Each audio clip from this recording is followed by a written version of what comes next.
Hello, good morning, beautiful people. How you doing? Tikhulupirira kuti ndithu muli bwino konse kumene muli. Iyayi kwathu kuno ndi kuzizira. Anyway, guys, tione pano ma update okhudzana ndi nkhondo pakati pa maiko kunjako kuti zinthu zili bwanji. Koma tisanapite kumeneko tiyeni tione kaye za mu dziko mwathu la Malawi. Nkhani ndiyonena kuti pali tsopano chitsimikizo officially tsopano kuti USAID ija ndithu yaduka ndithu kuduka kuti basi USAID yapita and zikhala zokhumudwitsa kwambiri chifukwa chino kuti anthu ambiri aluza ntchito zawo and mavuto ndithu apezekapo ambiri ochuluka kwambiri chifukwa cha zimene tilikale mu crisis chifukwa tilikale mu economic crisis, right? Tili mavuto ndithu azachuma komabe still nkupeza kuti izinso kumachitika sizabwino. Anyway, ena ndithu akusangalala kuti ayi ndikuti basi makuti aluza ntchito anthu ayi makuti basi apita amenewo. Actually umunthu pena pake uzitigwira, sungasangalale kuti wina wake wakumana ndi mavuto kuti ntchito yamuthera amatani makuti like shows kuti mwina umunthu palibepo yapenepopo. Actually ndithu tipemphe Mulungu kuti anthu amene asanduka ma jobless and amene ndithu Mulungu ndithu awakute komanso awapase zochita zina kuti azikhalanso normal life imene amakhalira. And tiphunzireponso phunzironso lina lonena kuti pena pake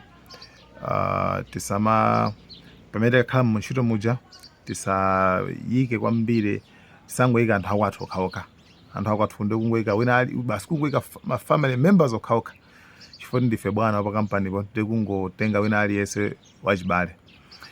You see, ndikuti kwa anthu ena ndikuti pamene aluza ntchito chonchi kuti ina USAID yapita ndikuti iwonso completely ndikuti family yonse asanduka malova. That means sizabwino. Anyway, imeneyo ndi ina mwa nkhani zimene zilipo komanso mwina mwake sometimes chaboti kwambiri kwake feyo we don't need it like tikakamba za kaganizidwe kenikene sitikufunikira USAID. You understand? Penepo mundipesa bwino sitikufunikira USAID, sitikufuna chithandizo cha America azibwera azipanga choncho. Koma the problem is muvese penepopo chithandizo chimene chachoka ife tisanakonzeke. Pena mundipesesa chithandizochi chachoka ife tisanakonzeke, tisanayambe zathu. Chifukwa chani? Chifukwa kuti ndalama yopatsidwa ija tinagona kwambiri, tinagonereza kwambiri, timangodya kumalemerera maonete. Like for example, like panopa okay, munthu woti wamboma akadwala tingoyerekeza, wamboma akadwala, munthu wamkulu akadwala amatenga ma billions kupita kunja, kupita ku India, kupita ku chipatala. Why sangatenga ma billions amene aja ndikumangira zipatala zapamwamba ku Malawi? Taganiza number. Why sangatenga ma billions amene ajawo ambiri aja ndikumangira zipatala zapamwambazo ku Malawi? Anthu wamba fetikadwa amene tikavutika kwambiri ba cancer chani ndeti zipita pa social media tizikapemphetsa. Hayi tisonkhe uyu ndalama apita ku chipatala ku India akatere. Guys, I mean the life ya ukapolo. I mean, are you telling me kuna zuri mosatinambira kulandira zithandizo kale mpaka na pano sitingakhala kuti chipatala china chake cha advanced chichoti yolo zambiri kumapanga ndithu osati pa Olympia upita ku India? no chifukwa sitilikonda dziko lathu koma timazikonda anu akefe. Maona ichi timazikonda anu akefe kuti tingosonkhanitsa ndalama kuti ine bwana ndingosamala zane ndekha ndinzi mabiliyoni ndikadwala kwambiri ndipita ku India, ndikadwala kwambiri ndipita kwakuti wakuti. No, it doesn't work like that.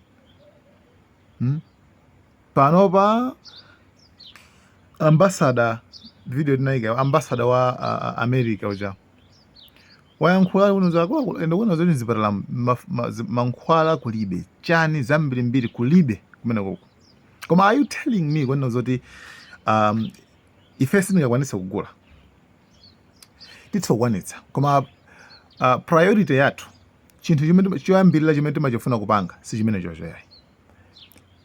Priority yathu ndikutenga mabiliyoni amene ajawo ndikugwisa ntchito pa zinthu zimene ife tikuona zoti izizi ndekuti basi zitithandiza anu akefe.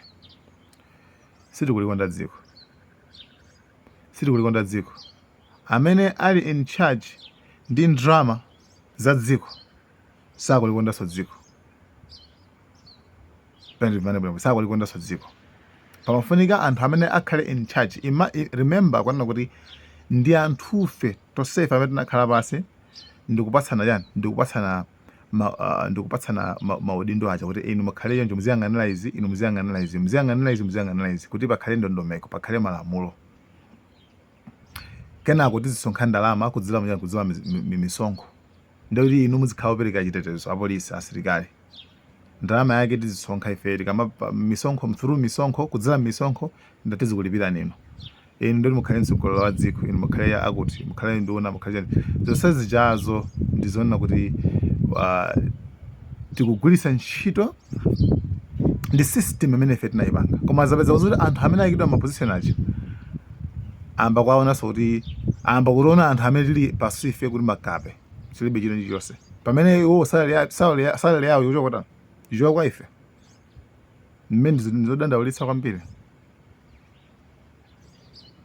Right? Chabwino imene nkhani imene ipita tiganize kwambiri nde kwambiri kwake tipepese ndithu kwa anthu amene zinthu ndithu zavutirapo kwambiri kumbali yokhuzana ndi USAID. Yayi mwinaso munyengo ngati zimene zizi ndi zimene tikhale organiza kwambiri pa nkhani yokhuzana ndi njira ma alternatives ena njira zina zoti zithandize ife anu ake ife ngati Amalawi kuti tipange bwanji nanga abazarana. I think mavuto sometimes ndabwinonso fa mavuto aja amakupangisa kuti ukhale wa gas, ukhale organize kuti what's the way out, what's the way forward basi. Koma pamene bako kakhala ntendera mjimango pasula ndalama ati chanchana kena kuona zoti dziko likupusa umapezeka nthawi ngati zinozi basi zoti mbola. Nde I think panopa ikhala nthawi yabwino, it's a good time panopa kuti imene wake tiganize bwino kuti ndrama zisamaonongeke osamangoti abasa atumiza ati basa USAID koma ndrama zimene zilipozo misonkho imene ilipoyo ndrama imene yonse ndrama budget lobwino osati like guys something is wrong. From now we should start loving our country, right guys? I think ndikuti yaujeni ya nkhondo aiti nene pano kuti ku Iran agwira maspy okwana 50 maspy okwana 50 maspy amene wawa ndi anthu asilikali a Mossad agwira ku side ya Baluchistan. Nde anyway I think video satale kwambiri ndisiya pakana ku number 2 tipitilize kuti tingofikira hapo ndidosa ndi yathu ya USAID. Guys, thank you so much.